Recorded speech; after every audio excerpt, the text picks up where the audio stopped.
Greetings, family. Welcome to the African Exodus show. I'm your host, Tierney Cherie, here to you with a new video. Before we get started on today's subject, I want to remind you all, please do add yourself to my Telegram channel. The link is down below. That is the app that I primarily use to update people whenever I post videos or anything I just want to share with the community. With that, let's get started with today's Set Apart segment. Today, I want to talk about the issue of being Goshen. I did a video recently talking about World War III, and the video showed a simulation of what is predicted to happen by, these are independent actors, they're not people who are necessarily spiritually minded, but this is what they're predicting will happen in the scenario of a World War III. You can go back and watch that video if you haven't seen it. Now, some people understood the message. It was not one saying that everyone is to do one thing, everyone should come to Africa, everyone should go here or go there. But it was one saying that understand the reality of the politics of the places that we are living in and where we are occupying, that we are not necessarily exempt from the judgments or from the judgments of those actors. And we've never been. I mean, if you think about what happened in World War II, if you think about what happened in World War I, if you think about the fact that our people were took on these drafts just as much as all the people, our people were dragged in to the policies that the government did, the draft in Vietnam, our people were dragged in just as well as their people. Our people were killed inside of the wars just as much as their people. Our people were killed inside of COVID-19 just as much as their people. Our people were killed in the many things that have happened. The Great Depression, think about how much worse it hit our community, even though we were living inside of a community that was also hurt. So this idea that I'm going to be exempt because I'm covered by Yah, you are covered by Yah, absolutely. You are covered by the blood of Yeshua, absolutely, assuming you are. But that doesn't mean that we ignore the fact that we are living inside of places that have a judgment against them. And it doesn't mean that you assume that just because I follow Yah and his words, that is enough to exempt me from the judgment that is coming on the places that I'm living in. Now, one thing that I continuously hear is that, well, remember Goshen. In Exodus, Goshen was the locality where the Hebrews resided, and that one was spared because of the grace of Yahuwah was extended upon the people of Goshen. And I do agree, Goshen is a remembrance for us. It's a reality for us that when you are walking within his will and when you're walking in his way, that will solidify you as far as his will for your life. Doesn't mean that there aren't going to be martyrs. For example, there's always been people who have walked with Yah and yet those people have been persecuted. Doesn't mean that there is not negative things that could fall upon you. But the fact is you are walking under his grace. So it's by his will, not by the will of man. That's how you live. And I want to make sure that we all understand that we're told in the Bible and we're told in the scripture, if you follow Yeshua, you have to understand you are dead to yourself. That means that, yes, you are covered by the blood. You are covered by his grace. But that also means that his will comes first, not our will. And many people have been covered by that same grace and have been martyred. Many people have been covered by that same grace and have been persecuted. Don't romanticize this thing. You have to be willing to die for your beliefs. If they put a gun to your head and say, you need to deny Christ or else we're going to pull the trigger, and you die for that, as people have many times all over the world, don't think you're exempt from that. Don't think you're exempt from the persecution that's going to come from the beast system. If the beast system, the arbitrators of that system, the agents come to your door, don't think for a second you're exempt. And I don't think I'm exempt either. Let me also be clear about that. I've said 1,000 times, it's not go to Africa to escape the end times. We know that the end times are coming. We know that the end times are set in motion. And we know that the scripture tells us every single nation in this world will become a part of the beast system. So all of your people who want to say this country's good, this country's bad, this country's good, this country's bad, every single country will be a part of that system. However, there are designated areas that I think our people could organize and can get out of the system while we still have time, in order not necessarily to save your life, because again, you died to yourself. Your life is now in the hands of Yah and by his will, but more so to continue to do kingdom work. Kingdom work is being fruitful and multiplying. It is providing for not just your family, but your community. It is sharing Yah's word, sharing his grace, doing the actions that we were told to replicate on earth. That is our goal and our purpose. It's not, again, self-preservation for the sake of me, myself, and I. It's self-preservation for the sake of the kingdom, for the sake of his will, or the sake of his reason for me being here. Now, as far as Goshen, though, and this is what I really want to talk about. I'm going on a long tirade. This is what I really want to talk about. When we talk about Goshen, we have to be clear on what Goshen was and what Goshen wasn't. Because what Goshen was, most of us are not living as Goshen. And I'm going to go to the scripture to give you that picture. So I'm reading from Genesis 45:10. This is the word from Yahuwah telling Jacob, "For you shall live in the land of Goshen, and you shall be near me, you and your children, and your grandchildren, and your flocks," emphasize, "and your flocks, and your herds, and all that you have. There I will also provide for you. For there are still 5 years of famine to come, and you and your household and all that you have would be impoverished." Okay, let's break this down. Yahweh did not just tell the people of Jacob, did not just tell Jacob and the Hebrews, hey, there's 5 years of famine, go ahead to Egypt, leave, you don't need to have flocks, you don't need to have that, I'll provide for you. No, he said, take your flocks, take your herds. And if you know about the Hebrews, when they were in Goshen, they were continuing shepherding. They were continuing to have their own food supply. Don't think that that's an insignificant part of this. I mean, every single scripture, every single word in scripture is very intentional. They were told to maintain their own way of living, maintain their own way of being, maintain their own way of eating. So they had their own way to sustain themselves. And while they were doing that, Yahuwah told them, I will also provide for you. You see how that works? He did not tell them, go to Egypt and become a part of Egypt. Work for the Egyptians, work with the Egyptians, enter their commerce. No, he told them to go and be separate in Goshen. Go and you will be in Egypt, but you will not be a part of Egypt. But the scripture continuously tells us you are to be in the world, but not of the world. So when he's telling them to go and to be separate and maintain your own way of self-sufficiency, that's not an insignificant subject. And then he will provide for them. Be honest. Okay, we're all being honest. This is a journey. This is not a race. This is a journey by the footsteps that Yah has directed us. How many of us that are looking at ourselves as Goshen are in America, but we do not have the ability to have food, do not have the ability to have our own water supply? We depend on the government to give us water, and the same government that has, for example, flooded different water supplies with lead, that government, we depend on them for water. We depend on them for our day-to-day needs. How many of you are living as Goshen? How many of you are providing for your family, not having to go to grocery stores? Again, not condemnation. This is something that's a process, something I am learning as we speak. So no lecturing, but just being honest. I was living as Goshen when I was in the United States. I was not living as Goshen.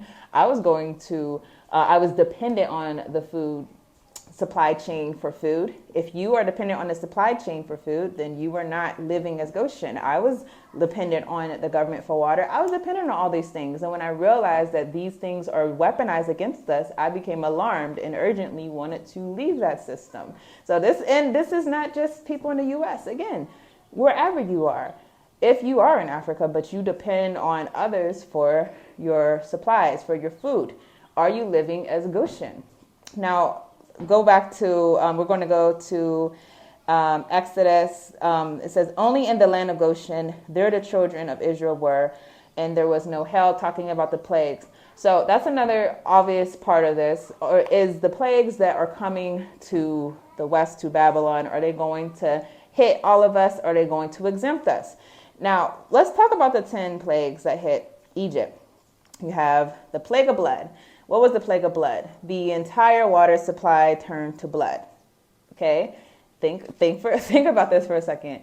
If the entire water supply of the United States government, if you're in the US or if you're in the UK, of the UK, or if you're in France, of France, wherever you are, if that entire water supply of the government were to turn to blood, would that be your water supply or would that just be theirs? Meaning, are you living in a way in Goshen where you have your own water? Because I'm very sure that when the water turned to blood, Goshen, the people of Goshen did not have to go to the Nile to get water or blood. They had their own water supply, probably their own stream, whatever. The scripture does not tell us exactly. But I'm very sure that they were not drinking from the place, the river of blood. So if that were to happen, would you have another place where you could have access to water? The plague of frogs, the plague of gnats, the plague of flies. Those are the ones, obviously, frogs, gnats, flies, these are pests. But then we get down to livestock. What did Yahuwah tell Israel when they were going, or what tell Jacob when they were going into Egypt? He told them to make sure you keep your own livestock. That was not coincidence that he specifically told them that. Okay, Yahuwah knew even back then that these things were going to happen and that y'all need to make sure that you keep your own supply. So if the livestock of the US or wherever you are were to die off, they'd be plagued, would that affect you? Because if you did not know that this happened during the pandemic and signs are showing that it's going to become even worse, many people were hurt by the supply chain. You might have just noticed it as your eggs getting really expensive, or maybe certain meats were getting really expensive. Supply chain was hurting everyone. Did they exempt you because you were covered by the blood of Yeshua? They didn't exempt me. My eggs were very expensive when I was there. So when he told them livestock, that was for a specific reason. He knew, Yahuwah, who the all-knowing, omnipresent Elohim, knew that this was going to happen to the people and that if they did not maintain it, then they were going to fall with that system. Let's see what else the Egyptians were hit with. So the boils, the hail, the locusts, the darkness. But where did he make a distinction? It says the plague on the firstborn, where the spirit actually, if they did not cover themselves by the blood, they would have been plagued by that. That was a specific directive from Yahuwah to them. If they did not follow that directive to put the blood of that lamb on their doorpost, they would have gone down with Egypt. So this is another thought for you to have. And again, not alarmist, just being real. If Babylon were to be judged, and the U.S. is Babylon, it's the daughter of Babylon, as well as NATO countries, the system that has controlled the world for a long time. If that country were to be judged, would you have another place where you're with your brothers and sisters where you could supply for yourself? And if not, guess what? There's a solution. Find your brothers and sisters. Connect with your brothers and sisters actively. That's something that we all need to do. That's not something that I'm saying like, hey, do it. And, I'm not trying to do it myself. This is something we need to do.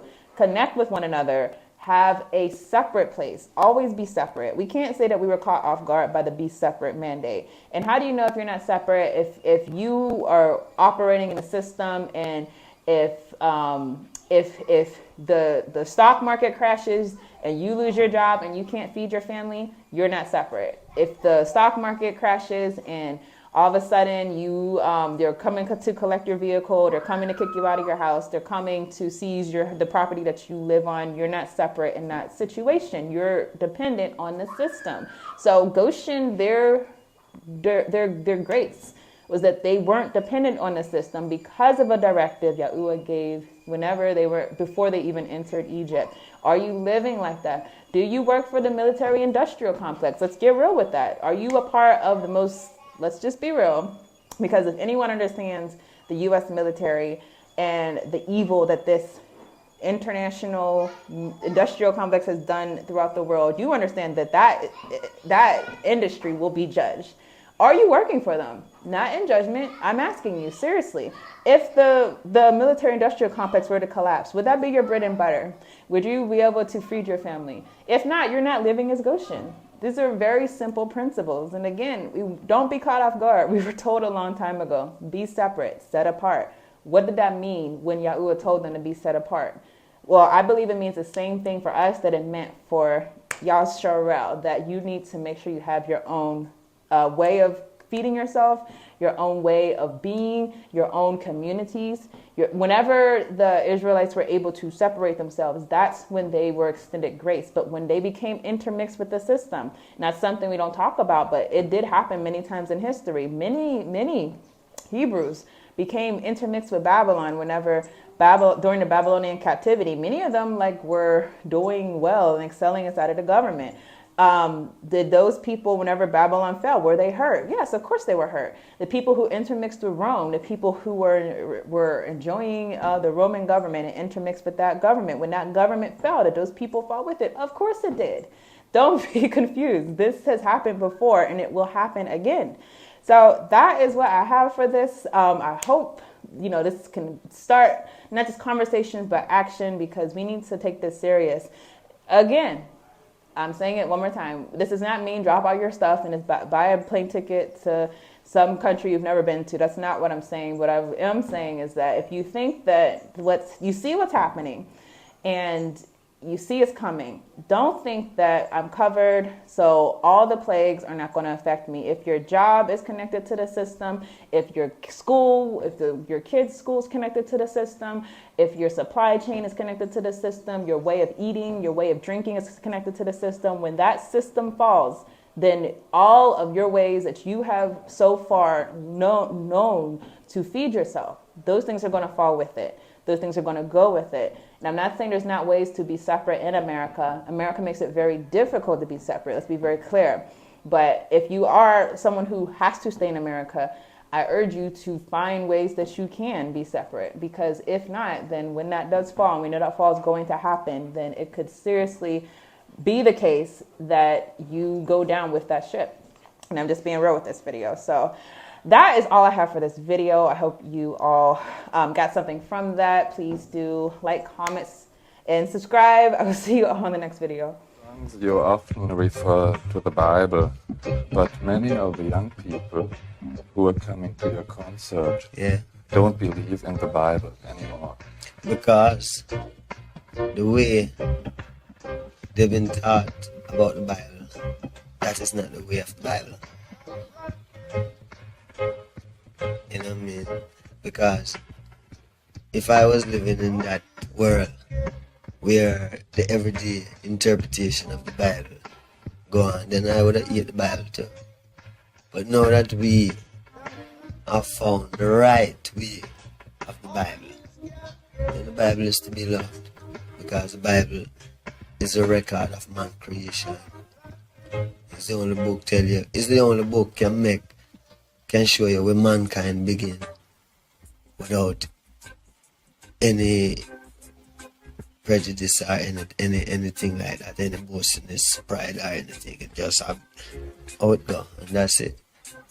Well, all the Christian people, not even the Christian, all the people who go to churches interpret the Bible and the preachers them.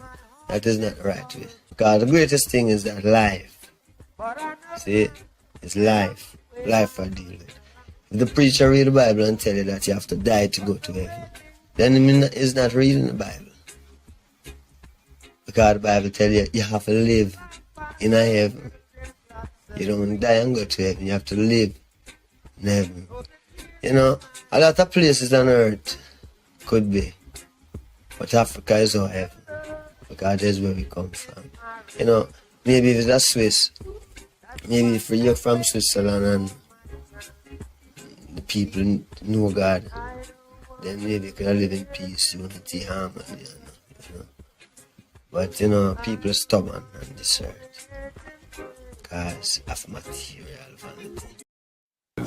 To a time when the emperor first became a symbol of his country and of all Africa. Only a veteran can now remember when the last and most brutal chapter of the European scramble for Africa began. 1935, Italy claimed Ethiopia and Mussolini's troops invaded. Arriverà al benessere, alla potenza e alla gloria.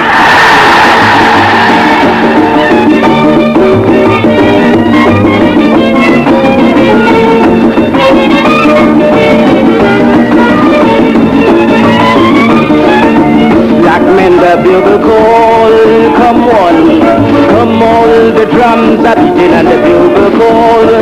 Come on, don't mind what Mussolini says. Let us march in battle array and take a gun in our hand and defend the Ethiopian war. Declare.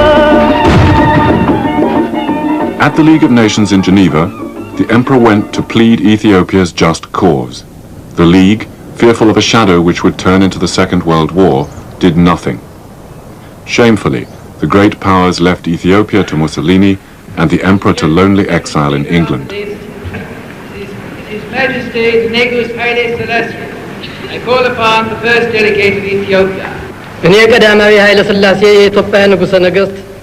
Nowhere, I think, was the Emperor's tragedy felt more deeply than among the black people of the West, the slave descendants in North America and the Caribbean.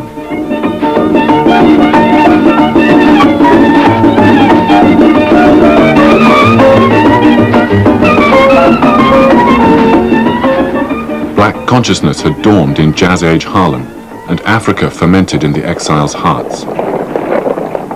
Many supported a black activist called Marcus Garvey, and when he demanded Africa for the Africans and repatriation to the homeland, they saw Ethiopia as a special symbol of the whole continent. Until now, it alone had not been seized by white Europeans. Such people volunteered to fight for Haile Selassie, although only a handful managed to go, or they organized to send relief. Black Americans rallied towards the cause, and black Jamaicans likewise, and so the organization was formed in New York, 105th to 1 Lennox Avenue, New York, and as Ethiopian World Federation Incorporated. Those people gave up monies, medicine, clothes, and what have you, and sent into Haile Selassie. Do you think of yourself more as an African than a Jamaican? Yeah, because one of the main things is that we're Rasta. From you accept Rasta, you become an Ethiopian, which is Africa.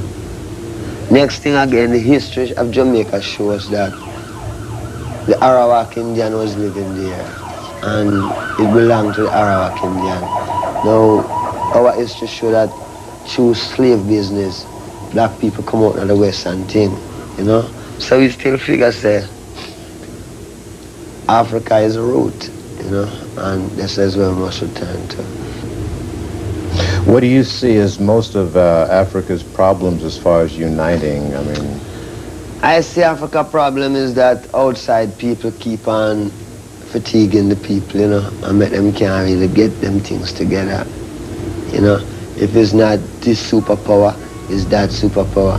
But Africa is only a place which part of them used to exploit, you know. Nobody no really. Africa's so rich that it become a man just go to Africa, steal out what he wants, steal and carry back in a film country. And Africa stay there like, you know, well, Africa ready. Garvey used to say Africa for the Africans. Is that how you feel? Yeah, Africa for Africans, a woman abroad, you know. True.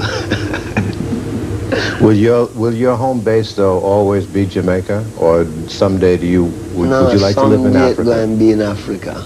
Yeah. Maybe we up in Jerusalem. You know what I mean? And then Bible land.